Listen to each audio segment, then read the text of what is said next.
heartbreak and healing, President Biden headed to church in Delaware Sunday after spending his Saturday at all three of the 9/11 crash sites.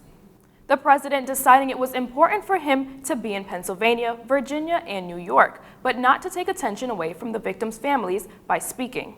In his first report from SFMN's Washington, D.C. Bureau, Fabian Osorio has the details. President Biden is back at the White House this morning after weekend stops in New York, Pennsylvania, and Virginia. He visited all three crash sites from the terrorist attack 20 years earlier. The Bidens, Obamas, and Clintons attended the 9/11 memorial event in New York's World Trade Center. President Joe Biden, along with former Presidents Barack Obama and George W. Bush, joined to commemorate the occasion. At a time when nativism could have stirred hatred and violence against people perceived as outsiders, I saw Americans reaffirm their welcome to immigrants and refugees. That is the nation I know.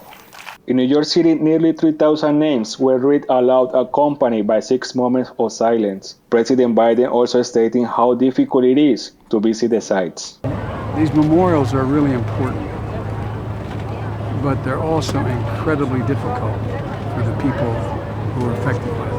After leaving New York City, President Biden also made a stop and paid his respects in Cheswold, Pennsylvania for the ceremony of Flight 93. What happened on Flight 93 told us then, and it still tells us, so much about the courage of those on board who gave everything they possibly could.